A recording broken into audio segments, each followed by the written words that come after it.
celebrate next Sunday. It's going to be a really good day. And yeah, we're thankful for what God's doing. He's moving in people's lives. People have been changed.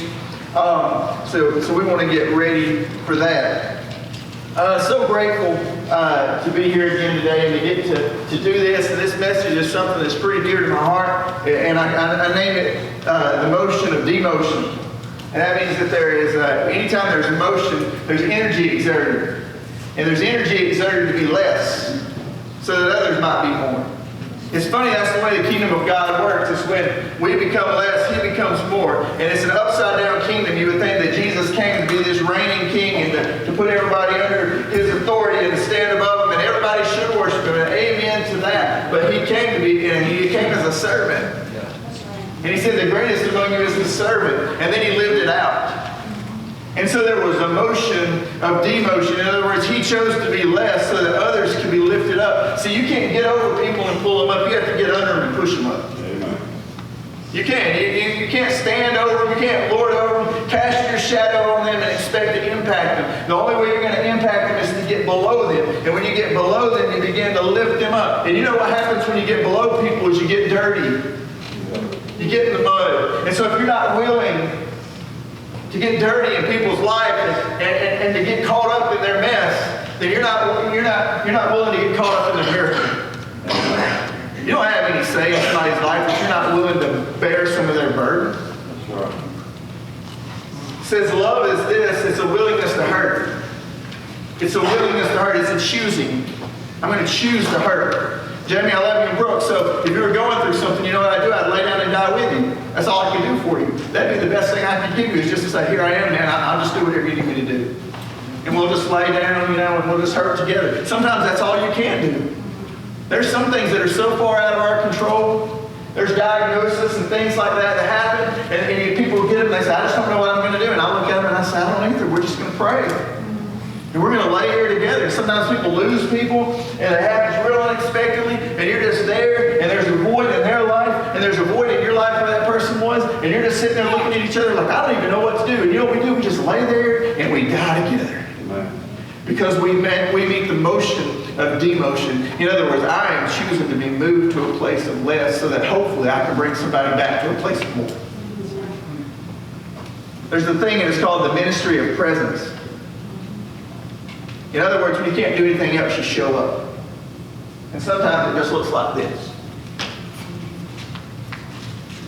What do we need? You need me to go get ice so that everybody will have drinks? That's what I'll do. You need me to sweep the floor? That's what I'll do. Whatever it is, it's just I'm here. I'm available to you. Sometimes we can be present and not be available. We can be present and not be available. If you've ever been in a room of screaming kids, you're present, but you're not available. It's just like all I can think about is my brain exploding right now. And somebody please whip your kids. Somebody please whip my kids. It's the reality of it. Somebody get hold of it. In life and in ministry, I've always loved the underdogs, the outcasts, and the forgotten. That just seems like my people. I don't know what it is. I want to believe that everybody's got a chance to get better. And hey, you may be not noticed by anybody else, but hey, I like you. And I found that I love the ones that others have given up on and never given a chance. Oh, that person will never get saved until they do. And ain't that the ones we're supposed to go after? Amen. Some of the ones that others didn't care about actually become my dearest and closest friends. One of my closest friends in high school, we got on each other's nerves probably so bad, but we hung out because we just didn't have anybody else. And I remember thinking, this guy gets on my nerves so bad. And I remember him getting frustrated with me. We just argued back and forth. But you know what? We've become really close friends. And his mother, he ended up going off to seminary. I think he's got a doctorate degree or something now. He's crazy. He was like so average of a student. Now he's like doctor this. And he moved off. And I remember he called me and he said, my mom's died. And his mom, we were close. Like we used to go over to his house all the time. And he said, but I can't come back, man. He said, will you and somebody go get her stuff out of the house? They're going to foreclose on the house and just get anything you think's valuable. And you know what? It was one of those friendships that you just do. You're just there. And I took about 4 or 5 guys, 6, George, I think, he was with me, and some more guys, and we just went over there and we just gathered stuff. And I remember I even just walking back in her bedroom, in her bathroom, and there was still some blood on the floor where she had passed away. But you know what, though? It's the ones that everybody's forgotten about that become your closest friends sometimes. They become the most important people. So I share this message today kind of as an awakening, because sometimes you need to go down into the mud and down into the struggle of life, down where there's pain, so that others might come up out of their situation. I'm telling you, man, if you've ever been real low, you can't get yourself up. It takes somebody else. I mean, I've had times in my marriage just where I was low personally, wasn't nothing with April, and April brought me up, you know, and other people. And I've been with other people where it was like, I can't even expect you to get up on your own.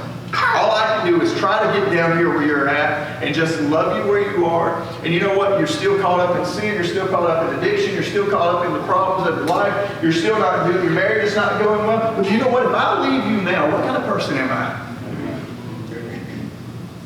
It's easy to go, you got this wrong, you got this wrong, you got this wrong. Oh, you need to work on this. You need to pray about this. Oh, I'll pray about it when I get time. And not ever look at ourselves and say, you got this wrong. You got this wrong. You got to love people where they're at. And you got to realize that everybody has got something that's going on in their life. But my question this morning for you all would be, how far are you willing to go so that others might know? How far are you willing to go so that others might know? We claim that we love Christ. We claim that we're Christians. In other words, we're like Him. But how far are we willing to go so that somebody else can know it? Does it even matter to you? I asked myself that question one time. I said, does it even matter to me? And then I had this thought. I said, you know what? If my heart is not broken for the lost, the first thing I need to pray about is that God would break my heart for the lost. A lot of people say, oh, it's not my burden.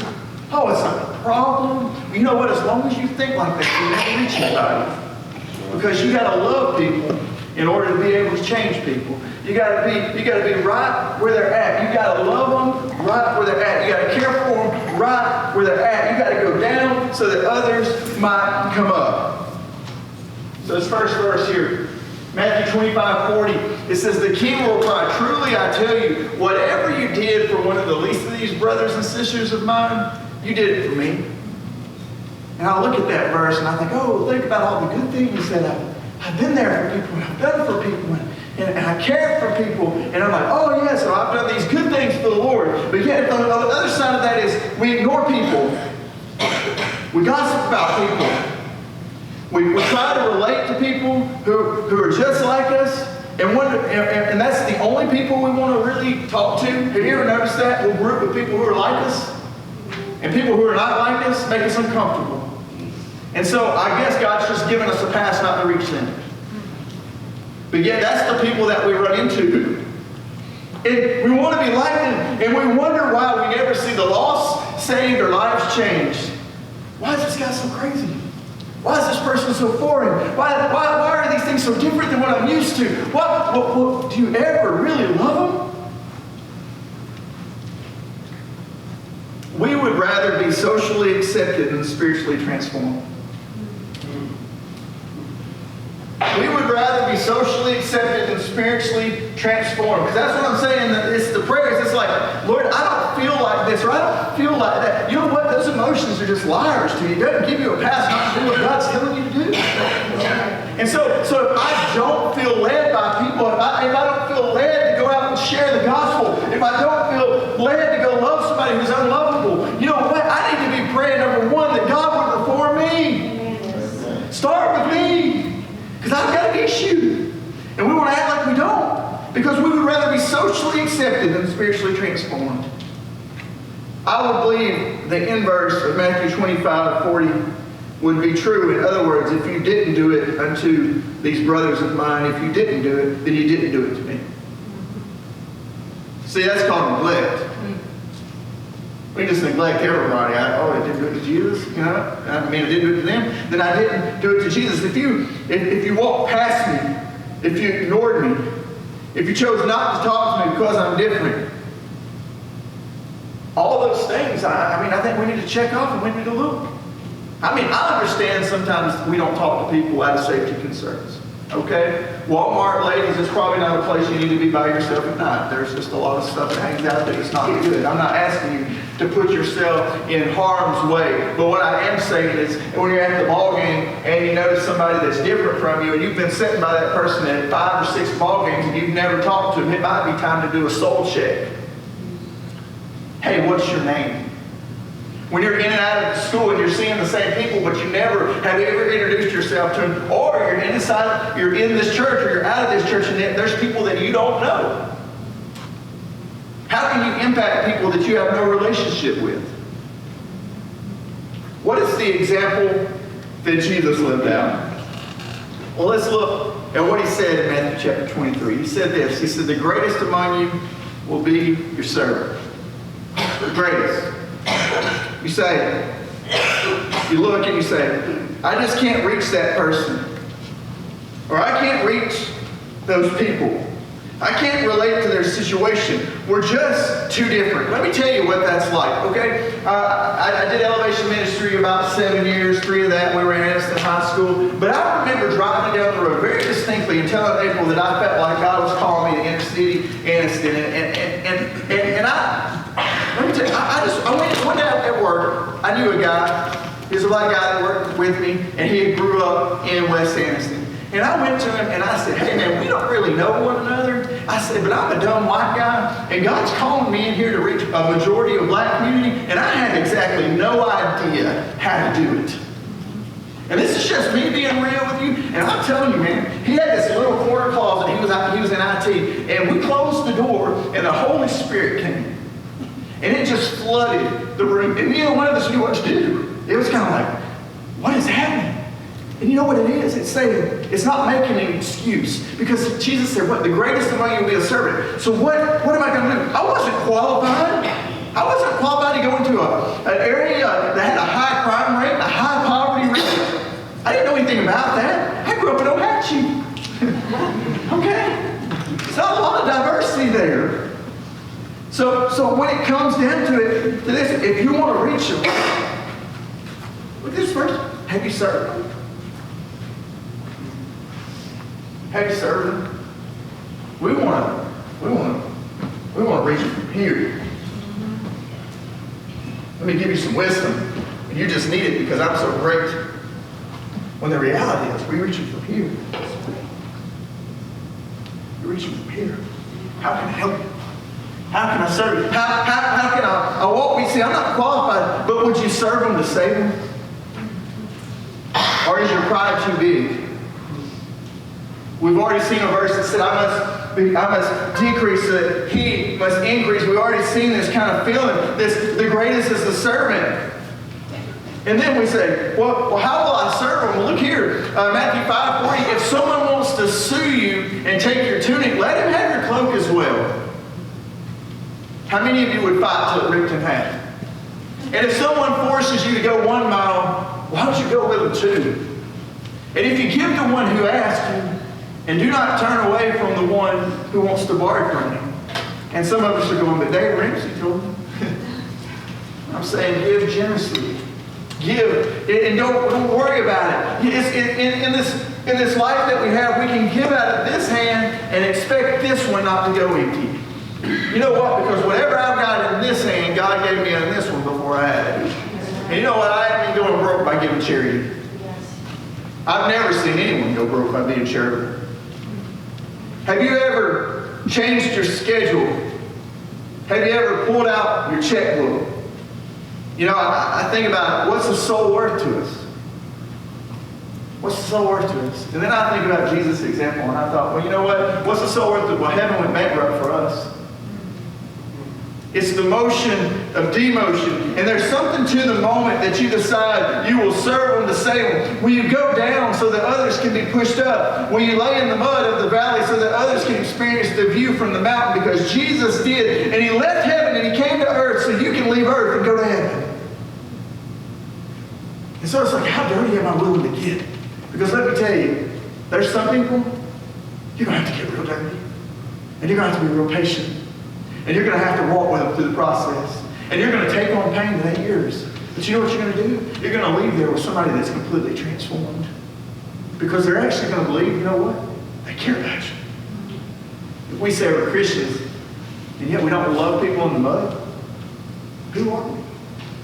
Because I tell you, I lie awake at night sometimes, thinking about situations, thinking about people, thinking about why this happens this way, or why this person's not here, or what about their situation over there.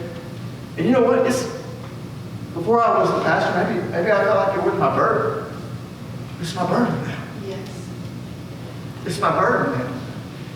And you know, if you think you've got a lot going on in your family of 4, have a family of 120.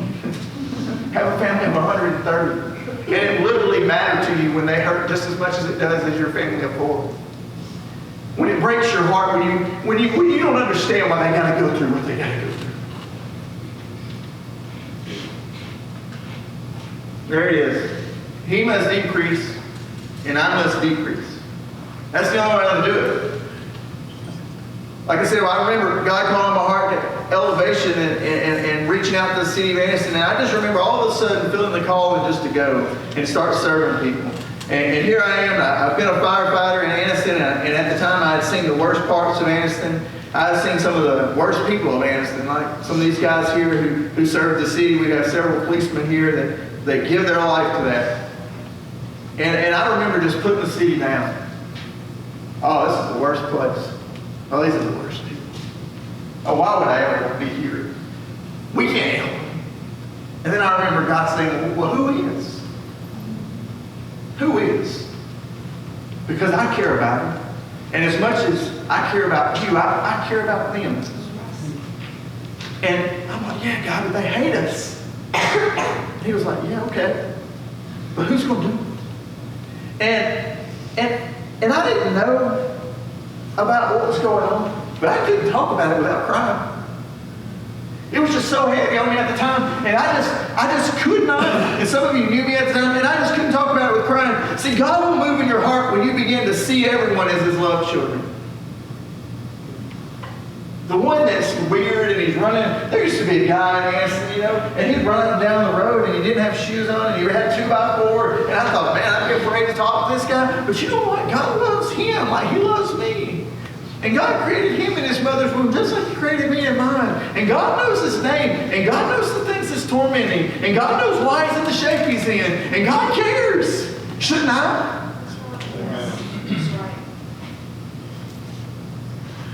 When you do it, when you start caring for people like God cares for me, it changes your perspective. And you will love people through the eyes of Jesus, not as a humanitarian project, but actually as a fellow child of God. You can't love people like they're your project and treat them like they're just your little outreach project, and you just go love them and you just go share scripture with them. No, you got to get in mud. When they tell you about things that are so deep and dark that it haunts you a little bit, you got to get part of that. And you got to wear part of that and be part of that. Because, see, you can't be part of their mess and not part of the miracle. How come we see a verse like this, He must increase and I must decrease. And we'll get fighting mad and we'll defend some scriptures. They say there's multiple ways to God. There's not. He said He's the way, the truth, the life. But yet, when there's a scripture like this, that He must increase and I must actually take a lower level, we'll excuse this one away because we don't want to obey it. Ron Mass used to talk about it. He said, we got a highlighter on one end and a Sharpie on the other. We'll highlight the ones we want to follow and we'll Sharpie out the ones we don't. And I thought about that, and I thought about how accurate is that. We don't listen to certain scriptures or we just read over them, but other ones we're willing to go to war about, and we're willing to hold everybody else accountable to. But yet the ones that really apply to us changing, maybe we're not as excited about them, and we're just going about our business. We look at people and we say things like this. Oh, I can't give them money. They're just going to use it for alcohol. Oh, if I give them my $4 that I have left over in my pocket, they're just going to take it for drugs. And you know what's weird? It's like me being present. We think, it's going to make them uncomfortable. They're going to be uncomfortable because we're not the same. But what's the problem is a lot of times it's just going to make me uncomfortable. And you know what? That money isn't even going to go that far that I'm going to give them. And you know what? God's not looking to see where they're going to spend that money. He's looking to see if I'm going to give it, because He's still trying to see if He's Lord of my life, because that's what I claim. That's right. That's right. See, you can't be halfway in. You know, the truth is that being present, it makes us uncomfortable. And whatever they do with the money is up for God to manage. And my job is to be, obedient and give. And throughout the Bible, we see examples of where people had great revelation of God's mercy. And when they realized how much they were given, and they realized how much they had been forgiven, it caused them to lay everything down. They could have had positions of power, lives of comfort, but instead, they opted to serve. I was thinking about this, and I was thinking about this motion of demotion, and I thought about the Apostle Paul. He was aggressive. He was a successful religious leader. He ate the finest foods and was regarded by his peers. He was zealous. He was prosperous, and he lived under the name Saul. And he thought he was doing the right thing because he was serving the church. But let me show you this. What happens?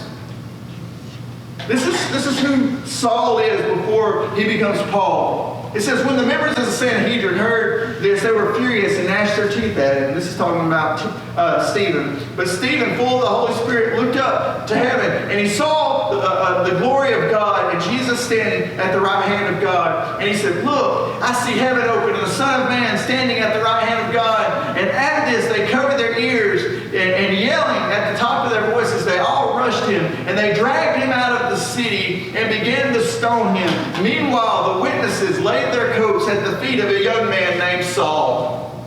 He's regarded, guys. You don't lay your coat at somebody you don't respect. He's a religious leader. He's got it made. If people are laying their coat at your feet, you're sitting at the finest table. You're eating the finest food. You got a pretty good life. You probably got some wealth. You're probably taking some money from the people you're killing. And it was a sign of honor. They were laying them at his feet as to pay him respect and honor. He was not some lowly commoner, but he was actually respected and feared. Now let's flash forward a little bit. Then Saul, still breathing threats and murder against the disciples of the Lord, went to the high priest and asked letters from him to the synagogues of Damascus, so that if he found any who were of the way, which was the Christian movement, whether men or women, he might bring them bound to Jerusalem. It says he's still breathing murderous threats. And as he journeyed, he came near Damascus, and suddenly a light shone around him from heaven. And then he fell to the ground, and he heard a voice saying to him, Saul, Saul, why are you persecuting me? And he said, who are you, Lord? Then the Lord said, I am Jesus, who you are persecuting. It is hard for you to kick against the goads. So he, trembling and astonished, said, Lord, what do you want me to do? Isn't it interesting when we have a revelation of who God is? We have a revelation of who we are. And our natural response is to say, what do you want from me, God? If you've come to me, what do you expect from me now? Because it's so funny that one minute, in a twinkling of an eye, he is ready to kill any Christian. And in the next minute, he has an experience with Jesus, a revelation, an encounter. And the encounter changes everything about who he is. And then the Lord said to him, arise and go into the city, and you will be told what you must do. Said, you're going to be told what you're going to do. So Saul had an encounter with Jesus, and Jesus strikes him blind. And he tells him to go into the city and wait until he tells him what to do. So God tells the prophet Ananias, he says, go to Saul. And Ananias is like, go to Saul? You want me to go to the guy who's killing all the Christians, being a Christian? You want me to go to him? And Jesus says, yes, that's what I want you to do. This is what God tells Ananias. Look here. But the Lord said to him, go, for he is a chosen vessel of mine to bear my name before the Gentiles, kings, and the children of Israel. For I will show him how many things he must suffer for my name's sake. So Saul is this great leader. He's this feared religious character, and he gives it all up to teach people about Jesus. It's the motion of demotion. And his demotion brings about promotion in the kingdom of God. Think about all the people he would see come to know the Lord. He will reach cities, planting churches in Corinth, Philippi, Ephesus, and Rome. He traded comfort for suffering. So you have to get below people to raise them up. And you can't stand above them and pull them. They're too deep. So he sacrificed their life. He sacrificed his life so that others could have theirs. And so I would say, when you look at Paul's life, how far are you willing to go? Because he says, you know what? I can't reach people being a religious leader. I can only reach people being a servant of Christ. And then he comes out and does it. And he gives up the food at the tables. And he goes to not eating at times. He gives up the fine clothes and he goes to being beaten and left naked. He gives up comfort and he's left with pain. I want to show you the extent of his pain that he's willing to go through because of an encounter with Christ that taught him, hey, you know what? There's some things in life that are worth more than feeling good. 2 Corinthians 11, he says, this is Paul talking, and he says, are they servants of Christ? He said, I'm actually out of my mind to talk like this. He said, I'm more of a servant. I've worked much harder, been in prison more frequently, been flogged more severely, and been exposed to death again and again. He said, 5 times I received from the Jews the 40 lashes minus 1. Do you remember that's the thing that Jesus got that just about killed him? And Paul said, I got that 5 times. He said, 3 times I was beaten with rods. Once I was pelted with stones. 3 times I was shipwrecked. I spent a night and a day in the open sea. And I know for some of y'all that freaks y'all out. Can you imagine those dark nights? Oh, something brushed my leg. What was that? I've been constantly on the move. I've been in danger from rivers, in danger from bandits, in danger from my fellow Jews, in danger from Gentiles. In other words, everybody.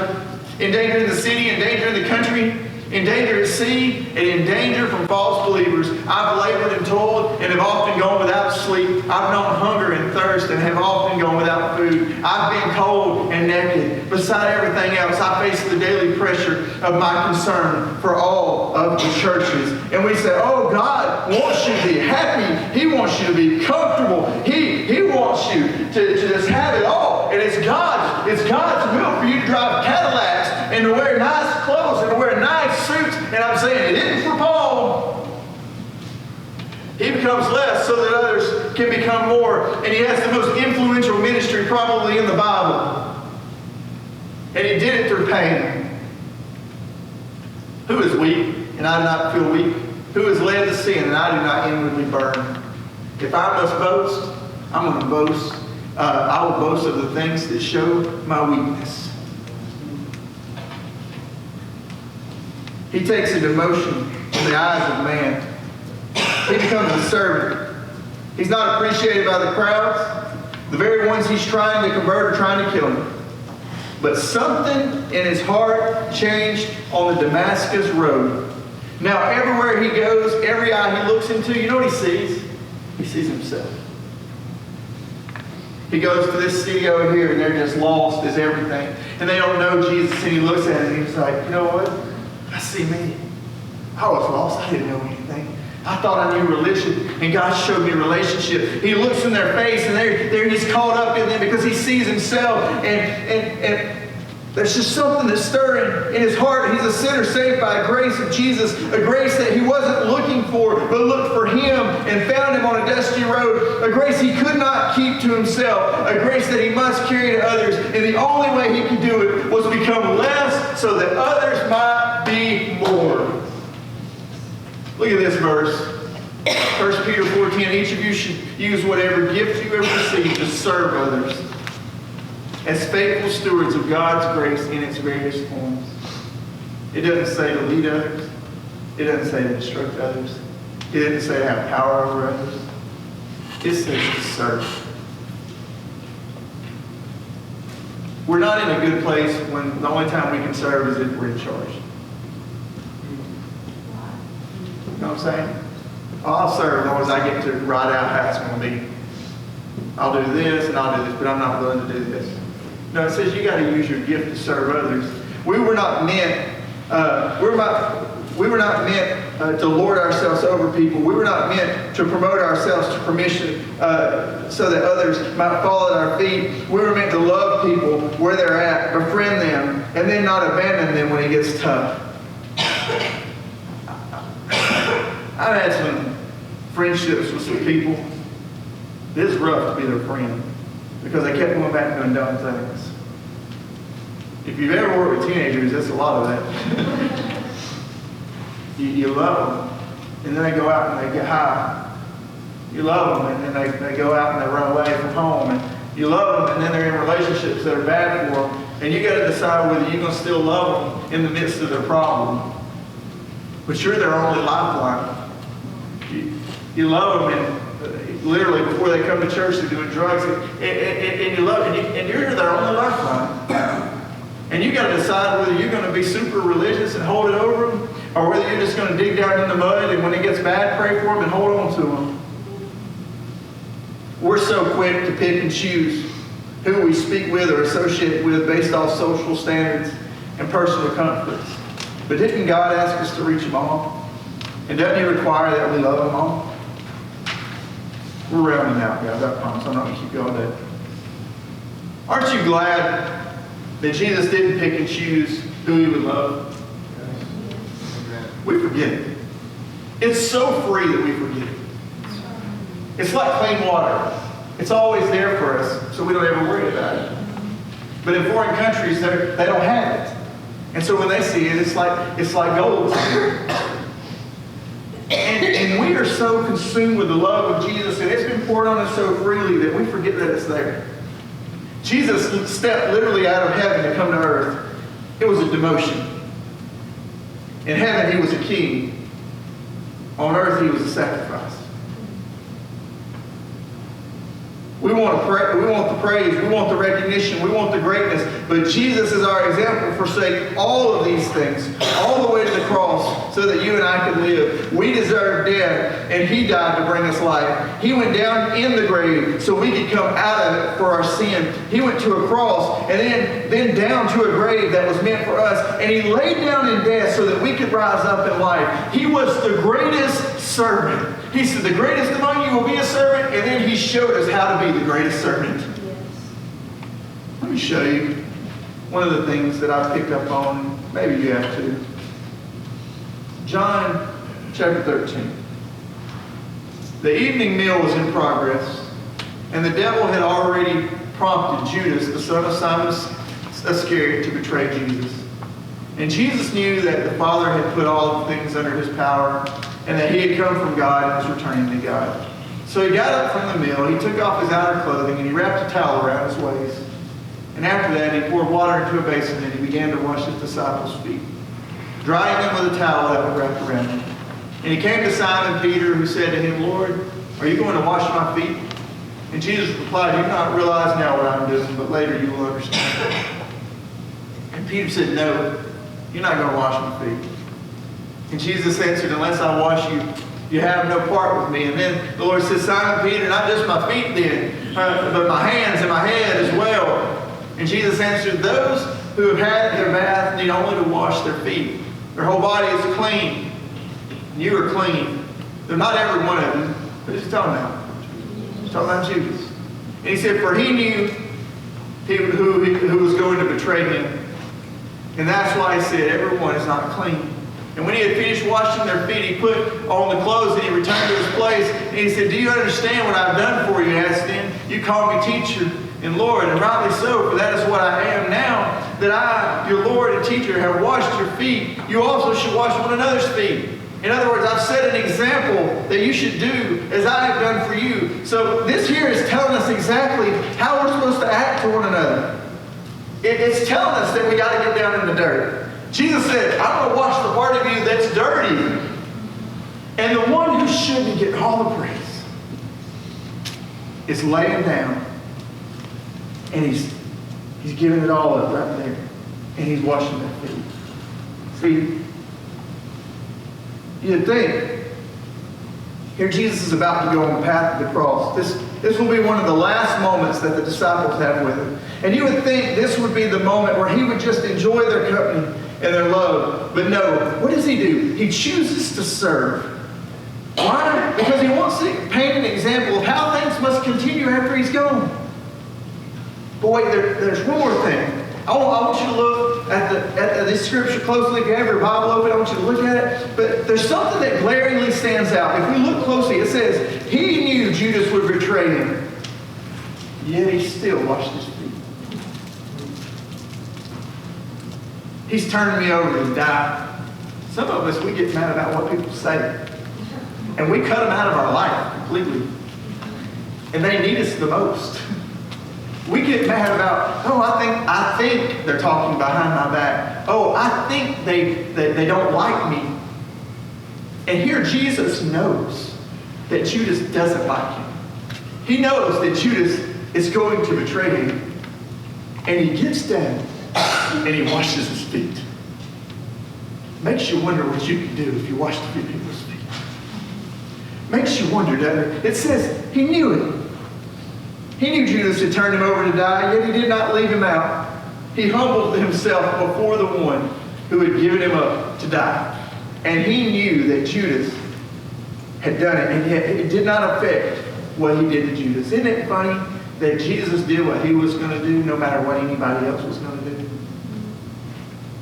Wouldn't your relationship with your spouse be so much better if your relationship didn't depend on how they treated you? You treated them the same no matter what? If you just said, you know what, I'm going to love you anyway. Because you know what, life's hard. And sometimes your spouse goes through things, and they're in the dirt, and you catch the blunt of it. And it ain't that they're necessarily mad at you, it's just that they got everything else going on. And you catch the blunt of it. But wouldn't it be nice if your spouse could see through that, and they just said, you know what, I don't know what you're going through, but you know what, it doesn't change who I am. And you know, people come up to me, and they can say nasty, mean, awful things, and they can cuss me out, but you know what? If I'm in Jesus, it can just be something that just bounces off of me, and it doesn't affect me, because you know what? What you do doesn't affect how I treat you, because what I do for you is not driven by you, it's driven by Him. That's right. Jesus has painted the motion of demotion. He became less so that we could have more. And Jesus did this for everyone. And He didn't let people's position determine their value. You're walking by people every day, and you're sizing them up. I don't like them. I like them. I'm a lot different than them. They're not. I can never talk to them. I can never reach them. And Jesus didn't do that. He didn't let people's position determine their value. Who are you ignoring because, oh, they're crazy? I hear this stuff. I know some people that I would put in that category. Who are you ignoring because they're crazy? How about this one? Man, I'm not going to go up and talk to them, man. They're dirty.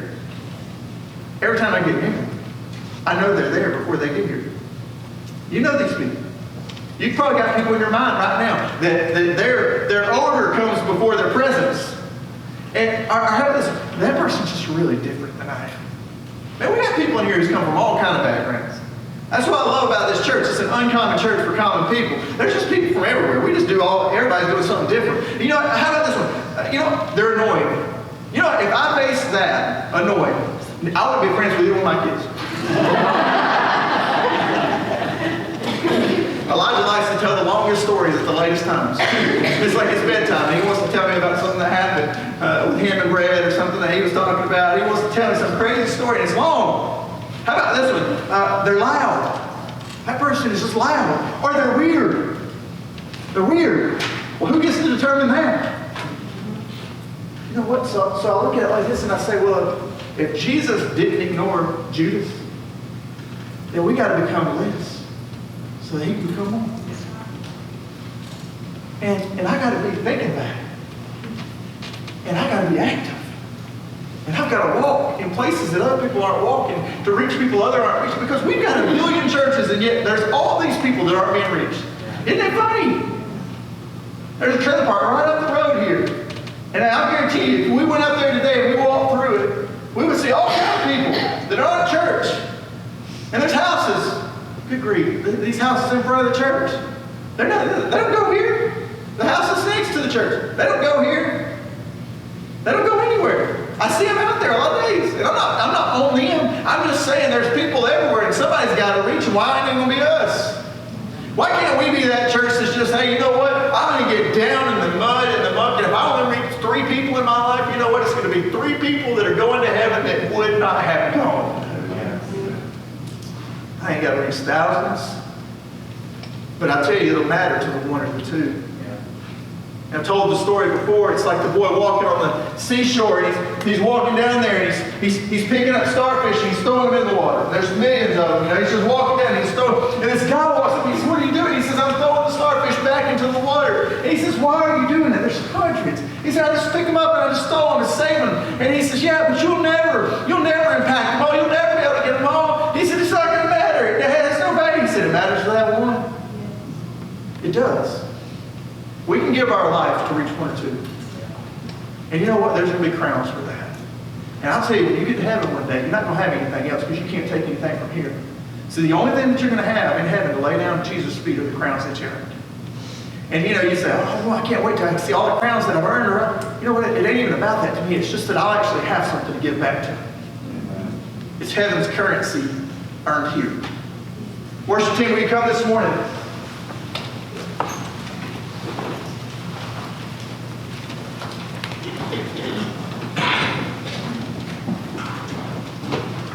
If I preach from up here, I think I'd fall off. I'm not thinking just moving around. Let's stand together. Would you close your eyes? Just kind of zone everybody out for a minute. It's no mistake that you're here this morning. I may have you for this 30 minutes that I've had you. That may be the only time in my life that I get to share with you. But I know this, that God wants you, and He cares about you, and He loves you. And He's come to this place. He's brought you here so that you can hear it. Number one, that He loves you and He hasn't forgotten you, and that He wants you in His life.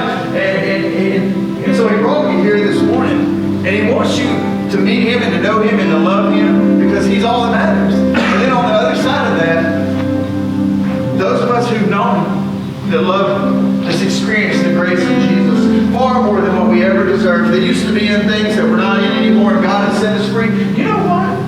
He wants us to become less so that He can become more. Because you know it don't matter about no posters put up with my name. It doesn't matter about some great band coming down the middle of Weaver beating the drums talking about me. What matters is that Christ is glorified, that Christ is lifted high, and that what we do whatever it takes. Whatever it takes, we become less so that others become more. And you know what? It's going to look like this. It's going to be having some people at your table for dinner that you normally wouldn't have for dinner.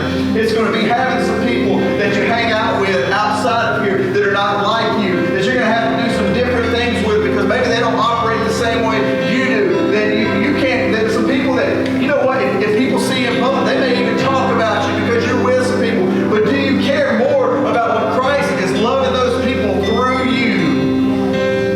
You get to be the hands and feet of God. God Himself is not going to come down and give them a physical hug, but you can. You can be the greatest secret Santa that's ever been. You can just pour out your blessings on other people. This morning the altar is open and you say, "Man, I don't know the Lord. I need to know the Lord. I want to know the richness of having a relationship with Him." This altar is open and I'd love to pray with you this morning. The second thing is this: how can I become less so that others become more? And the third thing is this: who do I go to, Lord? How can I love somebody else? Teach me how to love them. The altar is open. As they sing this morning, we're going to be down here, Kadra and I, and the elders are around, and we would love to pray with you, and we would love to lift you up and lead you to Christ, and we would love to lead you to others. So as they sing this morning, God, if you feel led, you come down here this morning.